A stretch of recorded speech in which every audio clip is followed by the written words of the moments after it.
അന്ന് പാറശാലയിൽ ശ്രീജി എന്ന ഒരു ചെറുപ്പക്കാരൻ്റെ കസ്റ്റഡി മരണം പോലീസിൻ്റെ അനാസ്ഥ കൊണ്ടാണെന്ന് കണ്ടെത്തി കമ്മീഷന്റെ ശുപാർശ പ്രകാരം 10 ലക്ഷം രൂപ അന്നത്തെ ഉമ്മൻചാണ്ടി ഗവൺമെൻറ് അവർക്ക് നൽകിയുണ്ടായി.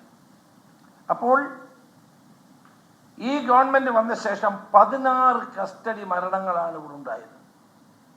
അദ്ദേഹം അതിനെപ്പറ്റി ഒന്നും മിണ്ടിയില്ല. 16 കസ്റ്റഡി മരണങ്ങൾ പിണറായി വിജയൻ 9 വർഷക്കാലത്തെ ഭരണത്തിനിടയിൽ ഉണ്ടായി. ഈ കസ്റ്റഡി മരണങ്ങളിൽ ഒന്നിൽ പോലും ഉമ്മൻചാണ്ടി ഗവൺമെൻറ് സ്വീകരിച്ച നടപടി പോലീസ് കംപ്ലൈന്റ് അതോറിറ്റി സ്വീകരിച്ചിട്ടില്ല. ഇരകൾക്ക് നീതി കിട്ടിയിട്ടില്ല. അതോടൊപ്പം തന്നെ പോലീസ് കംപ്ലൈന്റ് അതോറിറ്റി ഒരു നോക്കുകുത്തിയായി ഇന്ന് കേരളത്തിൽ മാറിയിരിക്കുകയാണ്.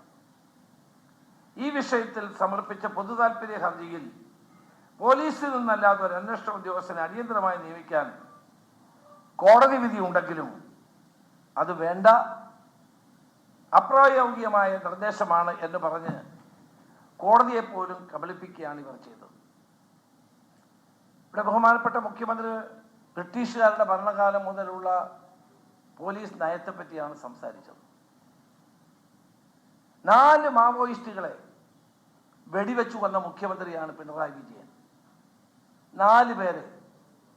ഞാൻ ആഭ്യന്തരമന്ത്രിയായിരുന്ന കാലത്താണ് അന്ന് മാവോയിസ്റ്റുകളെ കോയമ്പത്തൂരിൽ വെച്ച് കേരള പോലീസ്, തമിഴ്നാട്, ആന്ധ്ര പോലീസിന്റെ സഹായത്തോടെ പിടികൂടി അവരെ ഇന്ന് തൃശ്ശൂരിലെ അതിസുരക്ഷാ ജയിലിൽ പാർപ്പിച്ചിരിക്കുന്നത്. അവരുടെ പേര് നിങ്ങൾക്കൊക്കെ അറിയാം, ഞാൻ പറയുന്നില്ല.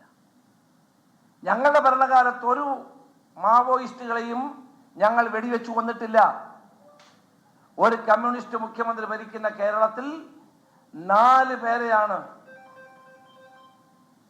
പോയിന്റ് ബ്ലാങ്കിൽ വെടിവെച്ചു കൊന്നത്. 4 മാവോയിസ്റ്റുകളെ. ഒരു കമ്മ്യൂണിസ്റ്റ് ഗവൺമെന്റ് ആണോ ഇത്? അന്തരിച്ചു പോയ കാനൻ രാജേന്ദ്രൻ ശക്തമായ പ്രതിഷേധം ഈ കാര്യത്തിൽ രേഖപ്പെടുത്തിയത് ഞാൻ ഓർക്കുകയാണ്.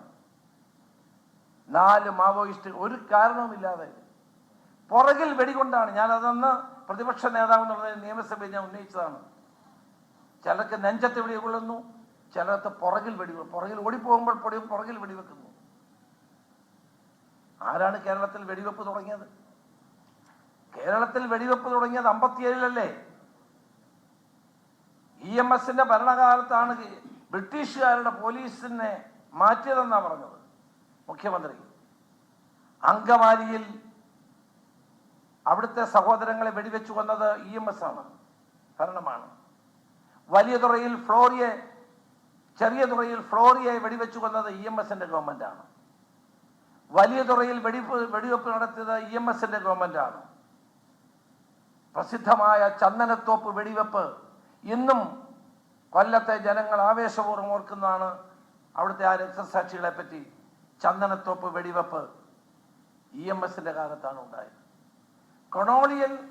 കൊളോണിയൽ പോലീസിൽ നിന്ന് EMSന്റെ കയ്യിലേക്ക് പോലീസ് വന്നപ്പോൾ മാറ്റമുണ്ടായി എന്ന് മുഖ്യമന്ത്രി പറഞ്ഞത് ഈ മാറ്റമാണോ?